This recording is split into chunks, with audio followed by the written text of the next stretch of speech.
Hey guys, it's SD, your host of the Life Fix Relationship podcast, where people with all sorts of backgrounds, challenges, and life experience show us how they make their relationship extraordinary.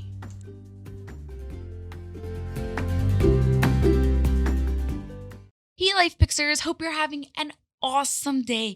Are you still on a high like me from that previous episode with Robert, Brad, and Leslie? That was so much fun. They take so much work to arrange, but they are so worth it. I'm really trying and hoping that we can get more of them. For today, we've got the founder of TeachBalanceWellness, which actually just started a couple of months ago and is here to teach people how to have that balance in their lives. Not to get rid of that distorted eating, distorted dieting, exercising, which is all really important in a balanced way. Thank you so much, Alana Van Der Sluys, for being here. I'm so excited to be doing this. I know you've got a packed schedule, caring for your really cute 7-month-old son and being an English teacher full-time besides for running this Teach Balance Wellness. Guys, make sure you go follow her on Instagram at TeachBalanceWellness and let's do this. Alana, I know Teach Balance Wellness just started, but it sounds like you've been in this field for quite some time. How did you get started in it? So basically I'm so passionate about it because of my own experiences with it. When I was in my 20s, I hit a point professionally and academically where I felt like I had very little control over what was going on in my life. And as with a lot of other women, it's a form of control. An eating disorder is a form of control. It's the one thing that you feel you have control over is what you put in your body. And it stemmed from that. And it lasted for years. And I knew objectively what I was doing. I knew it was bad for me. I knew I was harming myself, not only physically, but mentally and emotionally, but I couldn't stop. And eventually I started reading blogs and body positivity and health at every size podcasts I listened to and read self-help books. And I dug myself out of the hole eventually. And I feel so much better for that. But that was really the onus. Did you go to a therapist or some sort of No, you literally did this by yourself? I literally did it by myself. And I don't even recommend that. I really don't, because I think it took me longer to recover because I did that. But I was very stubborn. I was like, no. And I think it was partially, I didn't want to fully admit that I had the problem. So if I didn't admit it to anybody else, it wasn't as big of a problem as it is. Yeah. Yeah. And knowing that you had the problem and you're trying to work on it, while you're working on it, how did that affect the rest of your life? It really affected my social life. I mean, my parents were concerned, and I was only a couple of pounds underweight. So it wasn't something that was throwing red flags up for everybody. I mean, no matter what, it's an eating disorder, but it wasn't one that was super, super visible. But my parents were kind of seeing me get a little thin. So they were very worried about me. But, from a social standpoint of, friends and, romantic relationships, if someone was like, hey, let's just go out to eat right now at this burger joint, I would freak out. I would tense up and I would freeze up and I would be scared. I would be scared to go eat a freaking burger because it wasn't, in my plan, or I was afraid I was going to get on the scale the next day and it would be higher. And it just there was no spontaneity left. Yeah. It literally controls your whole life. Yes. And affects everything you do. So how, on an emotional level, did it affect you? Did you, all right, this is on your brain. You're thinking about this the whole time. What did you do? How emotionally, obviously, in one hand, you're trying to feel like you have control of it, but really it's controlling you. And then you don't feel so good about that. So you're not feeling your best. How are you able to relate to other people of always not being in a good state?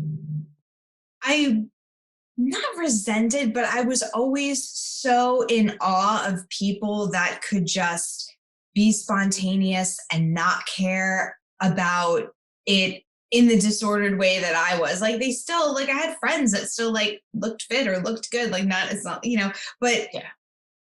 they were just able to like do whatever. And it's like, if they gained a pound or two, who cares? And if they lost a pound or two, who cares? And like, it was dictating my life and it wasn't dictating theirs. I felt jealous. I felt miserable, like, and just always depleted, always. Because, you know, if you're not eating, you have no energy level. So it's just always depleted.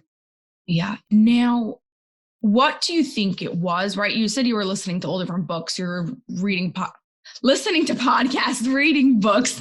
What do you think it was that made you decide, okay, like now I want to go and change?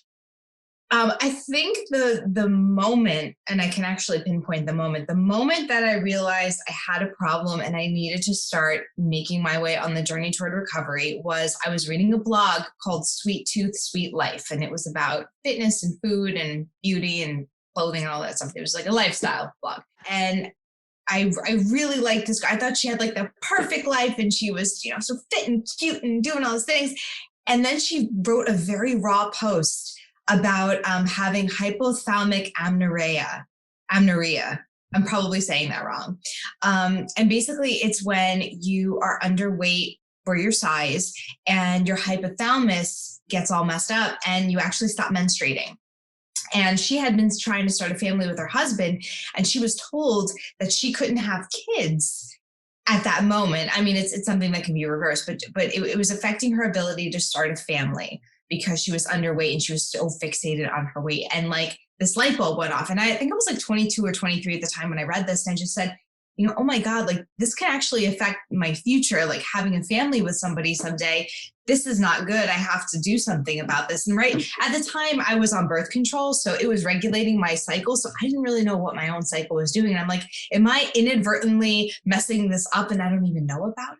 So that was the point where I was like, I gotta stop this. Oh, wow. I think you're also at a place that like, okay, even though right now it's really hard and right now I want control of my life, you're like seeing in the future, this is not what I'm going to want. So I better go and do something about it now. How long after that did you meet your husband? About 2 or 3 years later. And what did he think of this whole story? You know, he never really said, you know, oh, that's so horrible, or he never really, he just kind of accepted it as fact. You know, he was just like, oh, okay, you went through that. And I think he does, though, have a lot of respect for me for the fact that I did dig myself out of it. I think it showed a lot of strength in my own character. And I was still in it in the beginning of our relationship, but it was you know, being in a relationship with him, living with him, it kind of forced me out of it because I had to be accountable to be healthy for somebody else as well. Like I didn't want him to see that side of me. So I worked toward being the person that I thought he deserved. I like that. That's what they say, you know, that if you want to find the right partner, like make a list of all the qualities that you want in a partner and then go and become that person, because you can't expect someone to be like give you something that you can't go and give. And I think that you really respected him and honored him, that you were like, okay, he deserves more. What am I going to go and do for him? While really you're going and helping yourself more right. than anything. And I would never say, you know, change yourself for somebody else. No, I did not mean it like that. Yeah. No, yeah, I know. But it's, you know, just, I believe in a relationship, you always have to work to be the best version of yourself, not only for you, but also for that person, because they've chosen to be with you. So for me to be starving myself and beating my body up and, you know, beating my mental state up wasn't doing justice to me. And it also wasn't doing justice to him, because he could go find a girl who's like not sick like that. So. Yeah. Now, how did he support you in this journey? You know, he just always tells me I'm beautiful and that, you know, there's nothing wrong with me. And, you know, he never said you need to eat more or anything. He just kind of like listened to me when I would talk. Because sometimes you just need to talk it out. You're like, you know, I need to stop doing this, or, you know, I need to, you know, I gained a little bit of weight, and he would be like, oh, okay. Like he just never put a positive or negative. Yeah. He didn't make a big deal out of anything either way. Everything was just like, okay, whatever. Yeah. And so that was good though. Like, I think I needed that. And just for him to be the sounding board for my own thoughts so that I can get them out and verbalize them was enough for me. Yeah. So what would you suggest to someone who's in a relationship, not as a person who has the eating disorder, the partner? What could they do to support the person that has the eating disorder? I would definitely educate yourself. First and foremost, educate yourself on what an eating disorder is and realize that it's not just anorexia and bulimia. Like, I wasn't 20 pounds underweight and I wasn't throwing up, but it was an eating disorder because my thoughts about food and about health were disordered. And I think they say something like 90% of people have some form of disordered eating, and dieting can be considered a form of disordered eating too. So just kind of educating yourself on what it is and what it isn't is definitely first. You want to give us like, obviously educate yourself. That's going to take a lot of time, but just like a 30-second definition of like what it could really is besides for disordered eating. Any way that you're trying to control your eating in a way that takes up a lot of mental space and makes you feel, and comes from a place of body negativity. Okay. I think that like we need that control of eating, right? Like you're not just going to go and think, but right. Like you said, like comes from a negative place. And yeah. So if you had to flip that on the other side, like how do you tell people what's a balanced mindset, what's balanced lifestyle and everything? I think, okay. So I'll mostly follow the intuitive eating philosophy where you eat really whatever you want. You mostly make good choices. You eat when you're hungry, you stop when you're full. But I tend to disagree with, eating a donut for breakfast and things, so I think you need to I think you can have health and fitness goals. I think you can have appropriate health and fitness goals. I think it's okay to want to lose weight or tone up or do all those things, but you need to do it from a place of body kindness. You want to be doing it for the right reasons. I talk a lot about knowing your why. If your why is because you want to be validated by people who don't even matter on social media, that's a problem. If you want to do it because you want to have the strength to pick up and play with your kids, or reverse some sort of health issue that you have, that's different. So you need to know your why, I think, to achieve the better balance. Yeah, I think you need to know your why in anything, whether it's your relationship or it's your business. You need to know your why. Yeah. I think it's also what is gonna, besides for whether it shows you if it's the right thing or not, it's gonna really help you go and achieve that goal. So if your why is afterwards like, okay, I need to go and watch what I eat, or I need to gain weight, or whatever it is, then you might stop if it's not a really good why. But if it's like something like you said, you want to go and have the energy to play with your kids, then you're going to make sure to do it. Like, that's why you said when you had your why, it was a really good why and it was a really strong why.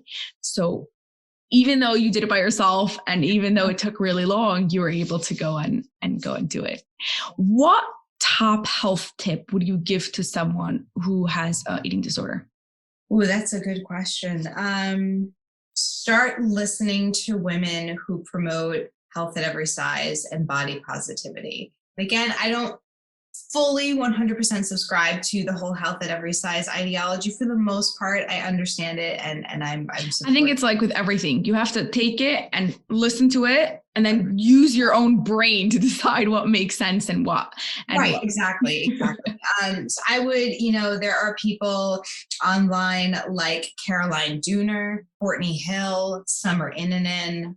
Those are people that you want to be listening to. And if you hear those messages over and over, like play the podcast in your car on the way to work. That's what I did. To and from work, I would listen to, and they have the same message over and over and over again. And it starts to click. And I think that was so helpful for me. Yeah, repetition helps for sure. Yeah. You're also just like, you're putting yourself in the environment of positivity, of the right, not like, oh, just your bad thoughts. You're not driving to work and thinking, oh my God, I'm so fat. You're like listening to it, even if you don't agree with it yet, even if you're not up to it yet, you have that mindset. Now, going back, I just realized that I cut you off with if you're in a relationship with someone who has a eating disorder, first thing they should do is educate themselves. What else could they do to go and support their partner? just listen, like be there to listen, because the eating disorder is really, it's an internal mental issue. So for your partner to feel comfortable enough to verbalize those thoughts out to you and for you to listen to them from a place of neutrality or positivity, just definitely not negativity, but like neutrality, like that. I think neutral is better. Then they'll come to their own decisions themselves. Yeah. Like if you say, oh, yay, you gained 2 pounds, then be like, hello, you weren't listening to me. Like, that's not what I wanted to hear right now. You don't want to focus on the weight, right? Yeah, exactly. Right? So, I gained 2 pounds. Oh, okay. Just or like a fact. Oh, like that donut. Like, don't say, yeah, you probably shouldn't have, or, oh no, it's okay. Just be like, okay, all right. Just listen, let them say what they need to say, because that's their way of mentally working it out. Yeah. I think conversation is one of the best ways to really process things. When you have to say the words, then it becomes clearer in your brain. And then you're like, either this is worse than it is. Usually it's like not as bad. Okay, so I gained 2 pounds. And you don't think that whole process while you're talking about it, but that's what it does in your brain. And you could really go and make clear of it and understand it so much better. Now, how many years since like you consider yourself recovered? I would say about 8. Wow. Now, how do you see yourself from now, like where you are today, and like where you were 8 years ago? I mean, 8 years ago, it was all I thought about. And it was taking over my brain power. It was taking over my social life. It was taking over my body.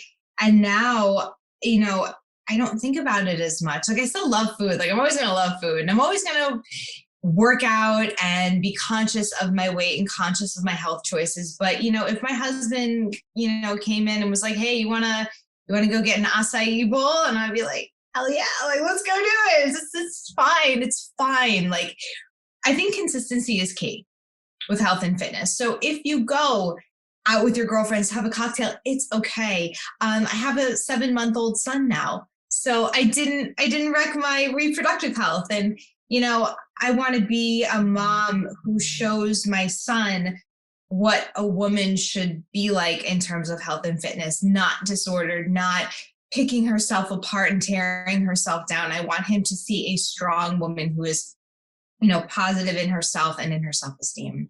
So we've gone a long way. Yeah, I think he has a really good role model, especially now that you are starting your business. How do you think that's going to be balanced with your life? I don't know how big you want to take it and where you want to go with it, but how do you think it's going to fit in? Okay, yeah, I'm still wondering that too. My way of striking balance with this is when I am with him, and when I'm home from work, I am with him. I wait till he goes to bed or takes a nap, or, if I find pockets of time in my workday where I can get some stuff done, I do that. But I'm always, when he's around, I am conscious and I am present with him, because he is the top priority. So I'm going to fit it in other ways. And you know what? If this works, it works. If it doesn't, if it's not successful in the way that I'm hoping it might be. No. It's going to be successful. You're going to figure it out. Maybe it will take an extra year or two. Maybe. But you know what? As long as I reach a couple of people, that really is it. And it's the same with my job as an English teacher. As long as I reach a couple of students every year, like I really reach them, that's all that matters. Can I ask you a question? Totally random, but it just made me think. I was like, I know personally so many stories, whether it was friends or other people who went in school, and teachers, quite a few teachers like really hurt them, really ruined them, and really affected them and made your lives. Are you not scared that you're going to do that?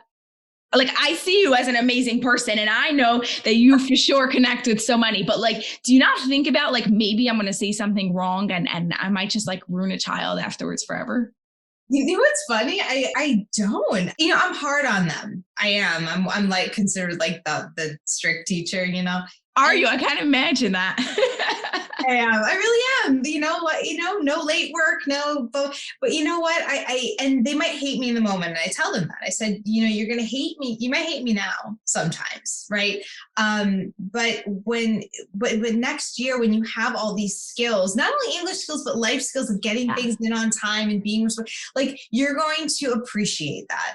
And I think sometimes kids don't realize that, like, the structure that we're giving you and the tough love that we give you, it's for a reason. It's for your own good.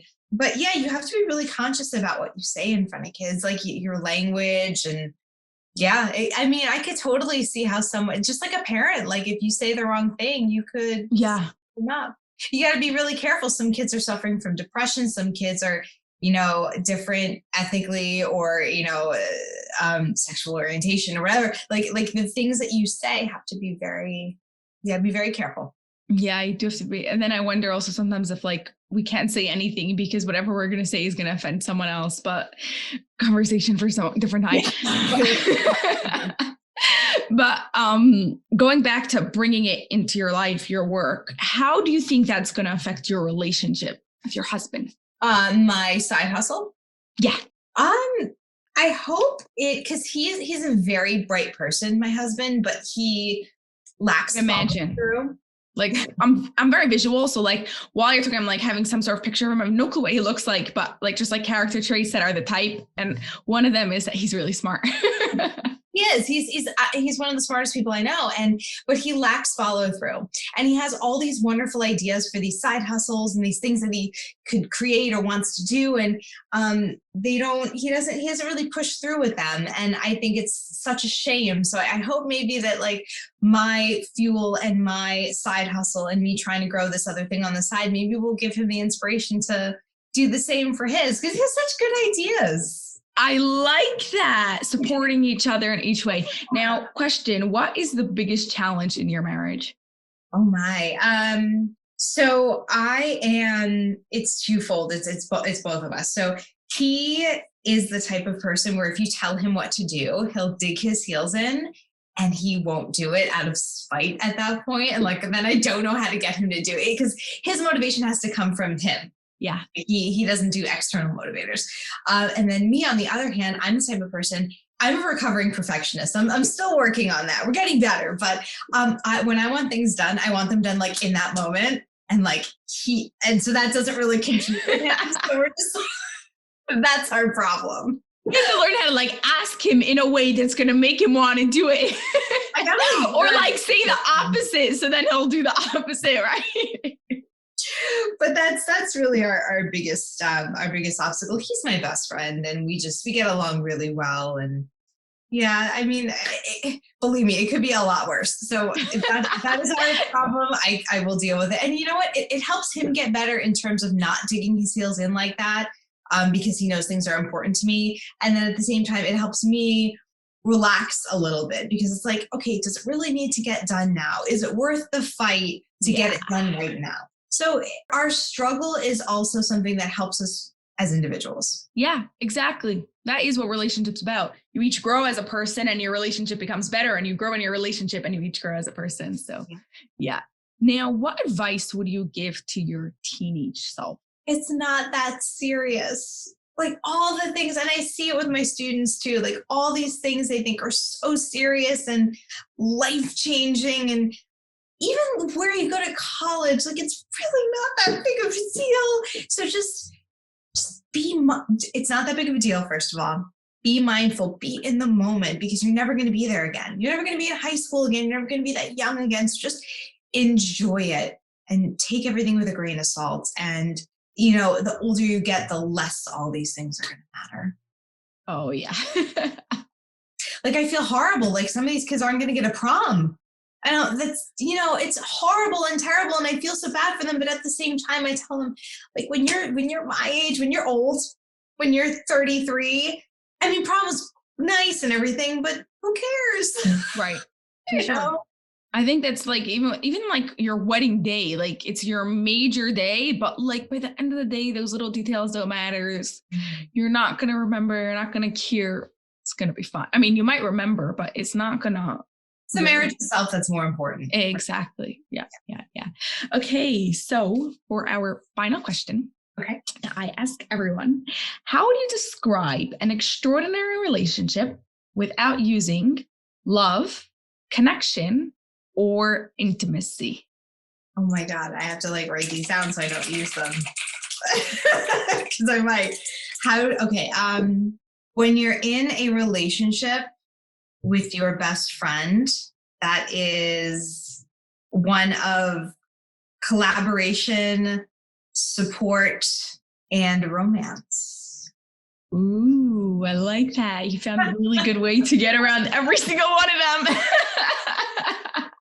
Well, thank you so much, Alana. Alana.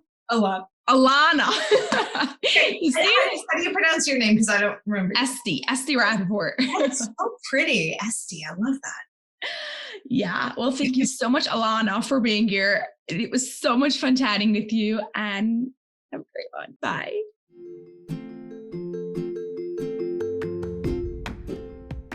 Did you enjoy that episode? Could you do me a personal favor and subscribe and leave a review? It would mean a lot to me. Thank you so much and have an awesome day.